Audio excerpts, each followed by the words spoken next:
If you're thinking about leaving kitchens, there's a good chance you're stuck in a very specific place. You know something isn't working anymore. You feel it in your body, in your motivation, in how you relate to service. But every time you think about changing something, you hit the same wall. I don't have a plan yet.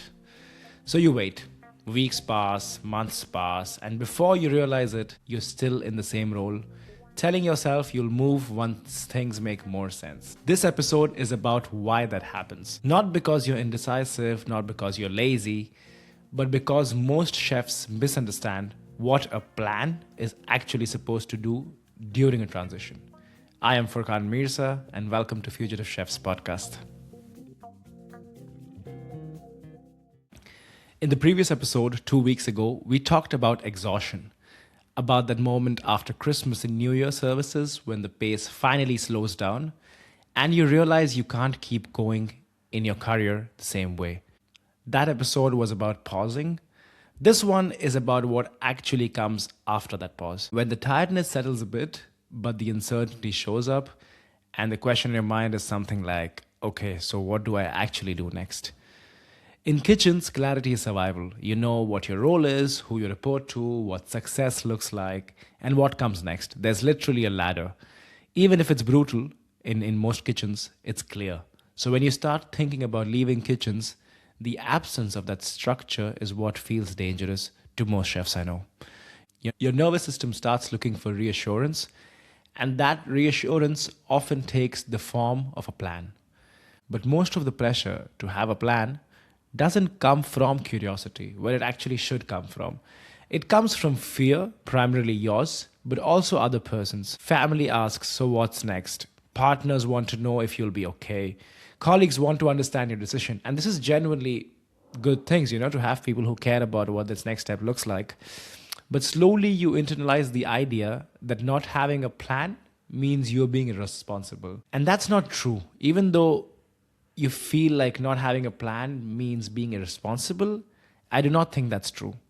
But it's very convincing. Hearing all this again and again and repeatedly in your own environment can be very convincing. Having recorded around 40 episodes now with chefs who have left these careers in kitchens and made transitions into other careers which do not revolve around a diner, do not revolve around a restaurant service, do not revolve around working on weekends, these careers and these people who I've met and heard their stories, including mine, most of these people have successfully left kitchens without having a clear plan. And I feel this is something that doesn't get said enough. They mostly started with discomfort, curiosity, frustration, a sense that something that they are used to isn't really working for them anymore. And this plan or this need of a plan usually appears itself after the exposure, not before it. But chefs are trained to prepare, anticipate, and control outcomes. That's how we work every day. We make prep lists at work. We make menus to design, anticipating what sort of a season could be coming forward, what produce we could run out of, having these backups, what dietaries could come up. So we work in a system where we are very used to anticipating, planning, controlling the outcomes, things that could happen positively or negatively. And this, I feel, behaving as a chef somehow damages the way we should approach leaving kitchens as a career. These systems work in service, but they do not really work in identity transitions. You can't mise en place a future you haven't lived yet. And that's honestly very practical and logical, right? So instead of moving gently, people try to force clarity. Instead of taking these gradual moves towards something you like, people try to force a clarity. And this forcing clarity could be, say, you have the idea of something you want to be. Maybe it's a career in food science, for example. And you force upon yourself this clarity that I have to go through a master's education and I have to go through something without having lived what that transition could look like. And that's what I mean by forcing a clarity. So these people jump into degrees, they chase titles, they copy someone else's path, which is very common, but not because those are the right moves, but because they feel like movement. This need to feel that I am moving and I'm progressing towards something takes over what's logical. And that's not planning. That's anxiety trying to feel productive. And that happens to all of us every day. Doom scrolling or whatever we do, and many of the things we do in our everyday lives are mostly done because they make us feel productive and not because they're actually helping you progress towards a certain goal. I feel the distinction is where most people get unstuck. A plan tries to answer, for example, what job am I aiming for? In what company? By when should I make this move? With what outcome should I have from this job move? And these are end state questions. And I want to show you how they are different from direction. So, one thing is having a plan, which is super closed and very to the point. You know, you have to get this job by this time, be at this age, earn this much to be able to have this certain outcome. This is what a plan sounds like. But instead of that, if you have direction, a direction answers earlier questions, which is what do I want less of? What do I want more of? What kinds of problem interest me? These could be problems within the food system, within the food environment. Of what kinds of problems can you answer through this transition? What kind of life do I want this to support? That's a very important one, which most of us don't give importance to. Like, what sort of a life do you want to get once you make this transition? That the reason you're leaving kitchens is for a sort of life, in many cases, that you're not able to achieve. So you need to define what is that sort of life that you want and what could align the most with it. So you don't really need a plan to move. You need a direction to know which moves not to make. In most restaurants I've worked, in most careers I've worked, I have, of course, learned how to do things. I mean, at the best places, I've learned many methods and techniques of how to do things. But I've also learned a lot about what do I not want in life, what is a way that I do not want to run a restaurant if I ever have a restaurant. How do I not want to lead a team if I ever lead a team?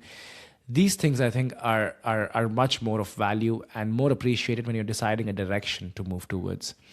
Direction basically allows for sideways steps, short experiments, imperfect roles, and learning before committing. Plans demand certainty that you don't yet have, unfortunately. And that's why waiting for a plan so often keeps people frozen. You're just frozen where you are because you're like, if you don't have a plan, well, you can't progress, right? But I feel that's exactly the kind of framework we need to question. Do we need a plan or do we need a direction which can help us move towards a certain ambiguous path, but still surely something that aligns with the kind of life you want for yourself? From what I've seen, plans tend to fail in very predictable ways. First, they are built to impress, not to sustain. So, big titles, big degrees, things that are supposed to impress, make noise, but not sustain. Second, they are made while you're exhausted. And exhaustion distorts judgment more than people realize. Third, they skip translation. People move into new environments without learning the language, expectations, or systems. Ironically, the chefs who say, I didn't really have a plan, often adapt better because they stayed flexible. They based their whole model around staying flexible and not having a plan to start with. So when I'm defending that you should not have a plan, I should also be able to tell you what actually helps, right? So if not a plan, what actually helps? Early on, I feel three things matter more than certainty. One of them is definitely energy. Notice what gives you energy, even if it's a very slight sense of energy that you feel yourself, and what drains it completely. So you need to understand what is it within your body, within your framework of the way you live, that gives you energy and what drains energy when we talk about a career in terms of something that you have to do possibly 40 hours a week. In most cases, you're currently doing it 60 hours a week. But looking at this future, what is that energy factor? When you look about it, proximity. So I would say pay attention to the environments, people, problems you're curious to be closer to. For example, you're working in restaurants. You have a purveyor for vegetables. Like I remember in a restaurant I used to work during COVID period in Barcelona. It's called Berbena. If any chance Carlos is listening, a shout out to him. He had a Japanese guy. I don't remember his name correctly now, but this is a Japanese guy who moved outskirts of Catalonia from Japan. He moved to Catalonia, the state where Barcelona in Spain is, and he used to grow these microgreens and vegetables that are not very common to be grown in Barcelona traditionally. And then, if I'm in a restaurant, if I see this guy coming, passionate about the Hokkaido pumpkin he's growing, or these colorful radishes that he's growing, and he comes to me, and if I feel to my proximity the kind of things he's doing, or the lifestyle he's having, or the problems he's solving, the access he's having to all the top restaurants in Barcelona through his work, and being at a place where he's contributing to this food system with a different product completely, if that makes me kind of envious. So that makes me feel like, wow, that is a career to have. I need to observe this. So you need to observe the environments, people, or even problems that you're curious to be closer to. If there's a certain problem in your current restaurant environment, like a friend of mine, another friend of mine from the same restaurant, actually, Joaquin, he saw a problem that there's a problem with stable supply of mushrooms, of many exotic mushrooms. So not your champignon and portobello, but the more exotic ones like lion's mane, for example. He saw a big market for them. And he's now launched a place where he grows these mushrooms in a controlled environment just outside Barcelona. Part of it he sells to restaurants. Part of it he puts into, there's a whole line of, whole line of functional products coming out of lion's mane specifically right now. And he's dedicating himself to that. So he saw a problem, he identified it, and understood how he could solve this problem. So I would say after energy, the second thing you should observe is proximity. The proximity to people, problems, or even environments, I would say in general. And third would be signals, which is a result, honestly, of the first two factors, I say. So watch what keeps repeating itself in your life. Conversations, ideas, frustration, curiosities, these signals of change that we call when we do these projects, when I do these projects at my work with companies which are kind of predicting what future of food will look like. We work with many companies which come to us specifically for this service. And for them, we always make them look at drivers and signals of change from here to 2030 or 2050, for example. And the same thing can be applied into your career. If you see a signal of something that is growing, for example, right now there's a whole boom of non-alcoholic drinks, for example. If that sparks curiosity into you, there are people in your environment that could contribute to it, and there's a whole factor of it which makes you feel energized, I feel that could be a signal for you. These signals will not honestly give you definite answers. They give you information. And I feel information is what real plans are eventually built from, and not the other way around. So as I close this very short episode that I have shot, just to give you and kind of sum up this first episode that I shot, which was more about empathizing with you and maybe somebody who's listening to stories of people who have been fugitive chefs and left the restaurant kitchens. I spoke to you more about what things you should watch out for, how you should need to pause, how you need to not take any decision in haste. This episode is more about making you understand if you have to pause after that, what is the next logical step that would help you. Again, it's nothing really definite. It's nothing really quick that would help you with this transition. And I think, and I think those things require more personal attention, which is why I have the community, because this is a system problem that we are facing in this industry, which needs, I think, circles and environments like this where talking this is a comfortable topic and not something to be shrewd away from.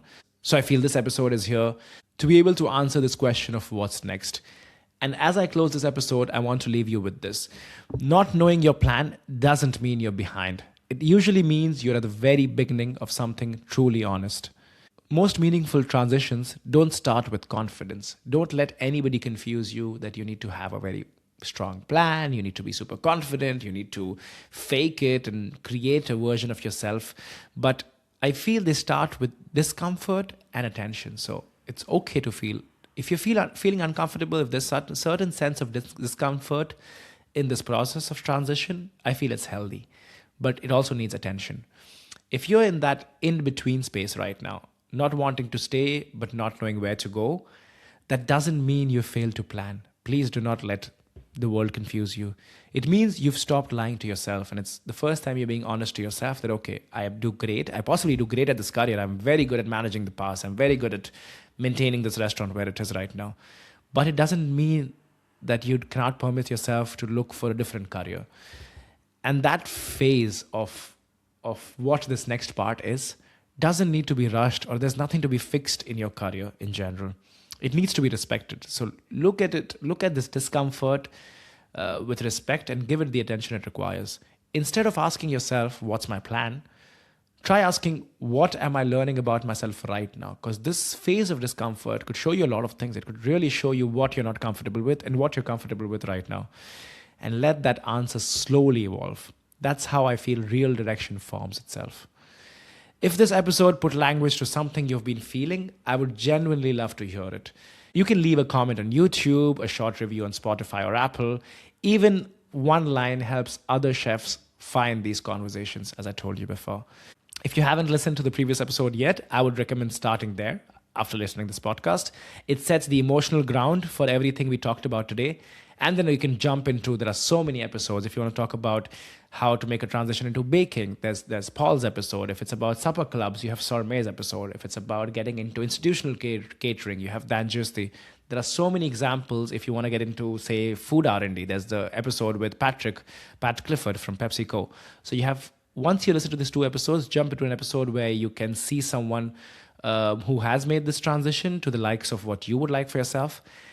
And from there, you can progress on. And the next thing we're going to do is we will start looking more closely at education, degrees, and why so many of them open doors without really preparing people for what's on the other side. On the next weeks, I can't reveal much, but my idea is to interview people who run education programs, possibly schools and colleges, which give this, I would say, a promise to find a career outside kitchens, and to investigate how true that is, to kind of figure out what's, even if somebody wants to take education as a path, what sort of education is the one that you actually need. I'm also going to interview students from these programs to see if they achieved what they assumed they would achieve from these programs, and if it has helped them to make this transition that we talk so much about on this podcast. And apart from education, another thing that I want to tackle through the podcast, now that we're talking about this, is to look into how hiring can be done. So talking to HR teams, talking to those hiring people in these food companies,